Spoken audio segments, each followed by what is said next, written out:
Welcome to the Kontent Rocks podcast, a show about all things content by Kentico.net and Azure for people who want to learn more about headless technology. And now, here's your host, Brian McKeiver. Hey everyone, welcome back to the show. I'm very happy for a very special episode today to talk about Kontent.ai and the big news that's going on and what the future holds for the awesome headless CMS platform that we've been using and talk about on the show. This is, of course, Brian McKeiver, your host, and I'm joined today by a special guest, Bart Omlo, the new CEO of Kontent.ai. Bart, how are you doing? Yeah, I'm great. I was watching your video and I was actually smiling a little bit. I thought, what are we giving you a kind of a hassle? You do these podcasts and I always see the video passing by and I think then that content team decided to change logo, change name, get some fundraising, and then you need to update your video, your colors and everything now. It's awesome times on content side. As you saw on the news, and for the people that haven't seen it, like officially from 1st of July, we're separated from our Kentico mother company. We announced the fundraising in the middle of July as a part of that carve out. So you can imagine that internally, externally, it has been a pretty big roller coaster in the last couple of weeks, and I really enjoy it. Yeah, well, fantastic. That's a great segue because actually, let me show this. This is the reason we're here talking about the episode today about what's going on with content. And that is the fact that we have this big announcement that, and in case you hadn't seen it, I mean, it came out a couple weeks ago, but you've got some growth capital. And first of all, congratulations. I really applaud you guys and the team. I know a lot of work went into that. I mean, I think you worked on it for at least 6 months previously to get to the point of having the announcement, at least. Yeah, definitely. Yeah, I think for the people that have been through something like this, it takes some time. And I think even if you look at our organization, Kentico obviously existed from 2004, bootstrapped company until 2022, just on the announcement. And so you can imagine that before you get to this point where you announce it, first decision that our founder had to take and us as an organization had to take is that we were actually looking for fundraising. And then obviously when you decide to go for that is already the first phase, which takes some time. Then obviously it's a lot of preparation, thinking about what do we want to do? How are we going to tailor it? What do we need? What will it actually bring? And the end result is that we found a great investor, in this case from the UK, a company called Expedition Growth Capital. The name already, in a sense, says it partly. They invest in software companies. They invest in growth. They provide growth capital. So they're not the typical a profit-oriented private equity kind of company, but they really invest in companies. And what is a bit specific is that they even invest in companies that are bootstrapped. So that's their portfolio. Because obviously ex-bootstrap companies have a bit of dynamics. They created their own value, their own product in a lot of years, which was similar for us as well.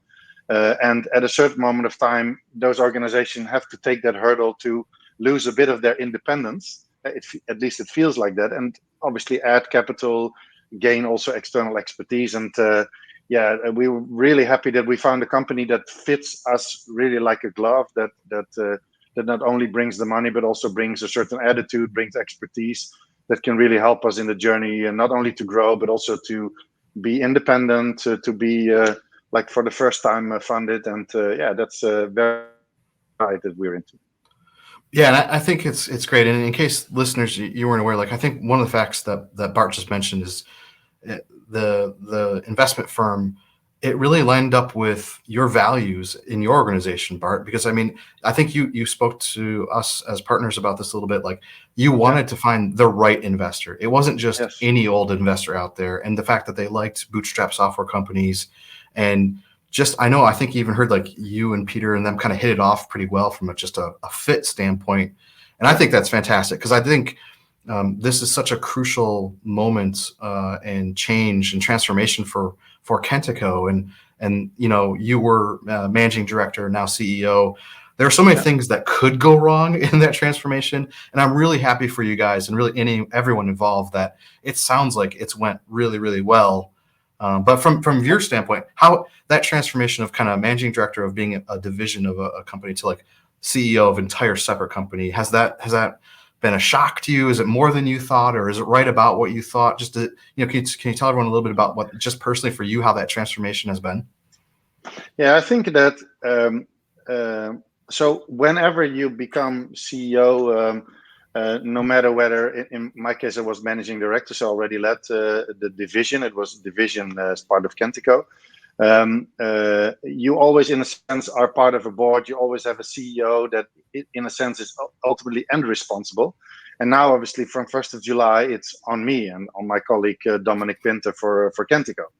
And although our founder isn't gone, he's still a majority shareholder, he's still part of the board. In a sense, the mandate that you get is that they say to you, like, hey, Bart, you're the ultimate top of the pyramid that needs to make sure that the money also will be used wisely, and that you're actually growing, and that you grow in a way that also matches the company. So I really feel that responsibility. I completely enjoy it, because I also felt, obviously, in the last 1.5 years that for us, we gained traction, we gained the momentum, and I really felt that the opportunity for us also to break free out of, let's say, two connected companies that in a sense also went a bit of their own direction. I think it's good for both, but it enables us to really accelerate. And I saw so much potential, and I'm super proud to be able to manage that, to take it forward. And I also treat it a bit as like a 100-day period. You could say I'm already in the job for 1.5 years, but I thought for myself, both internally but also externally, like, it is different. It is a different perspective. We are independent. We have fundraising. There's a lot of questions on where do you go? What's the strategy? What's the direction? So I really thought, like, this is a moment of change. It's in a sense a bit of an enforced change, but it's also an opportunity to tackle a couple of things that we didn't do, or that we were not able to do because of the funding, or we didn't have the funding. We needed to be a bit conservative, and that journey, and also these first 100 days for me, is super exciting and also tiring, but that was part of the job. Nobody told me it was easy, but no, I really enjoy it, and I also enjoy the opportunity. That's the great part of it. Yeah, it's so true. I mean, I agree with a couple of points very specifically. The fact that, yes, there was a split, but honestly, both companies now, it's exciting times. There are a lot of possibilities. It allows both to focus on the things that they're great at, and we're excited to use both at BizStream, that's for sure, because we still do. Yeah. And then the other thing, I think we could dive into a little bit for the listeners is, you mentioned your first 100 days here, and I know you've got some goals, you've got some plans. And actually, that's one of my main questions I had for you going into today's episode. It was kind of like, okay, we've had the announcement, we've had the split. It's been, 30-ish days or however long it's been. And what is the next, 6, 9, 12 months look like? What can we expect? How are you maybe going to use some of that growth capital to accelerate into the market? Yeah. Things that, people who are listening can get excited about if they're existing Kontent.ai customers, or if they're looking at Kontent.ai from an enterprise standpoint. Because you're right. We are seeing more and more enterprise customers just kind of demanding an enterprise class headless CMS and all the content operations that it can do. I think that, so first of all, and I think that's the most important part, is we can really use the capital to leverage the potential that we already had in the organization. So for you to put it a bit in perspective, when we started by the 1st of July, we were around 120, 125 people, Kontent.ai only. And one of the things that we said, well, we really want to grow in a lot of areas in the organization. So our plan is in this fiscal year to add around 100 extra people. So let's say that Kontent.ai will be 220 people-ish by the end of our fiscal year, which ends in the summer.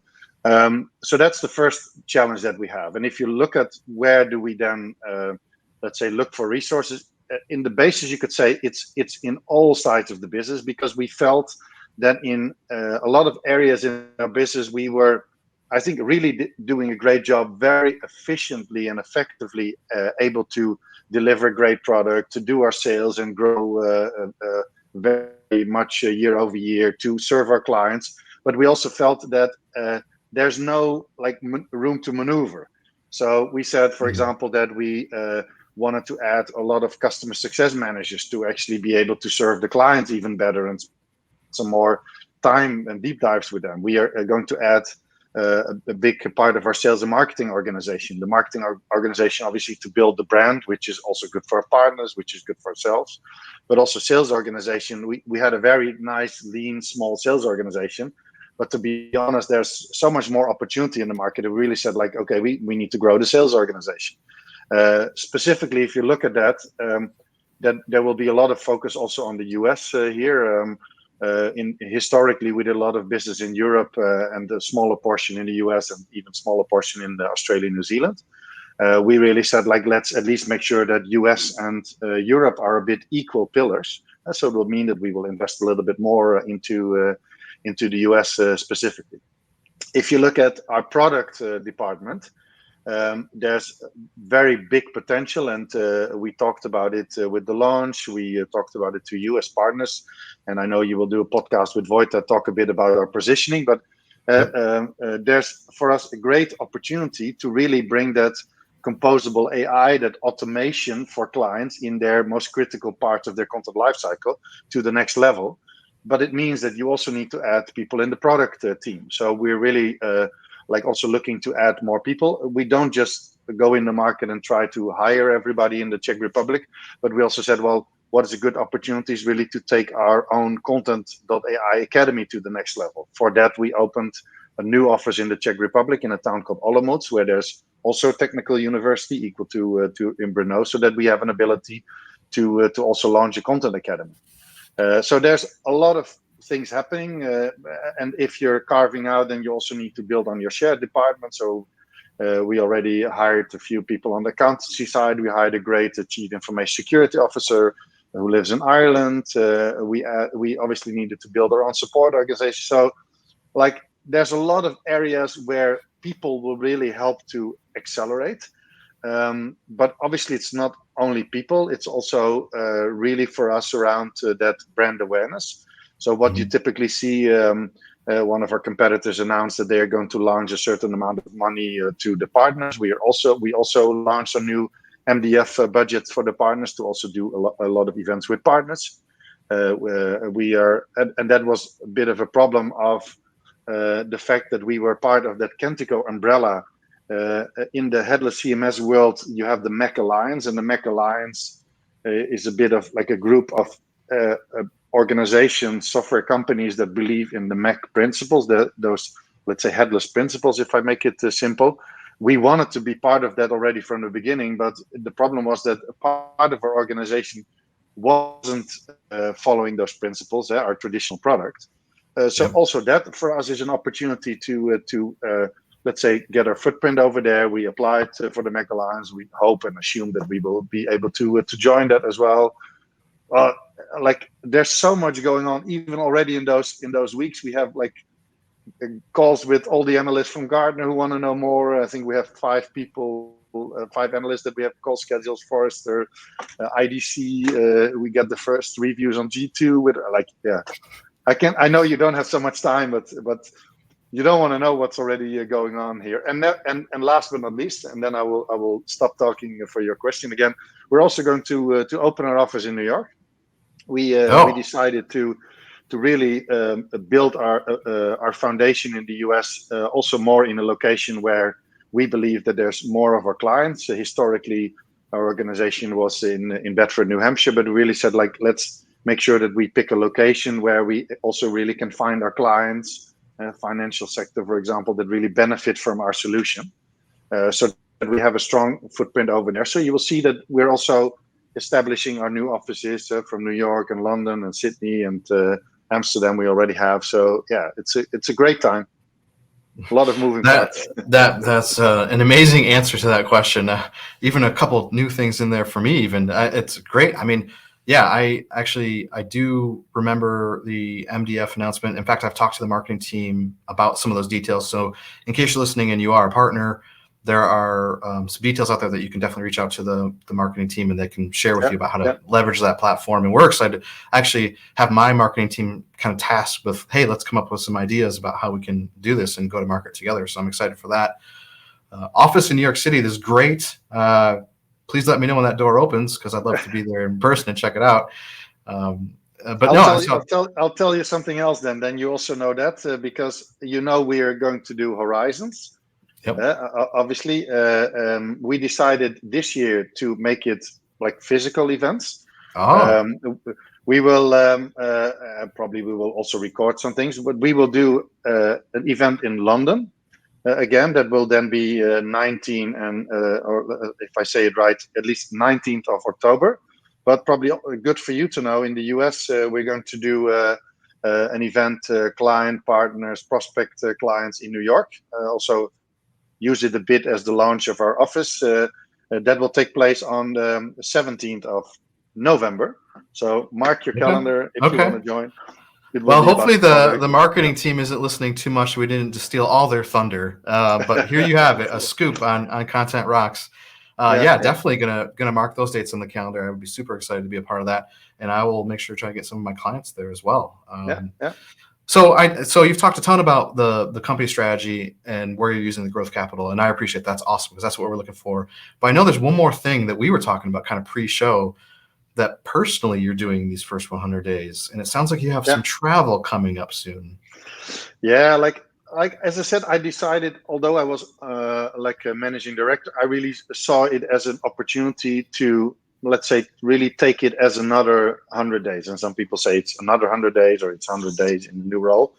For me, I think when we're in the time to change, there were two parts that I really wanted to take to the next level. One was like, in a sense, I also live in my bubble. I live in my CEO bubble, and before that in my managing director bubble. And you think you know it all, but obviously you talk a lot to your executive team, to your peers. So I decided to have like internal interviews. I call that CEO listening sessions. I think I have CEO listening sessions with probably like 1/3 of the people in the organization, really to hear from them, like, what do you think that we should stop doing, start doing as an organization? What do you expect from me? What are the things that you want to share? Really to take July and August in a bit of the transition time to really organize those sessions. But I also decided to go and visit the clients. We're a global company.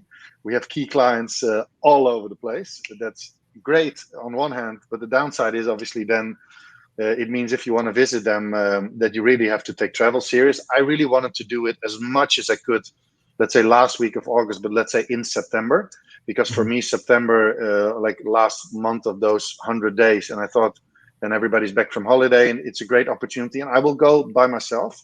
I have a bit of an action list or question list. I want to know, like, I will tell them a little bit about fundraising. What does it mean for clients? But I also really want to hear from them, like, what are we doing well?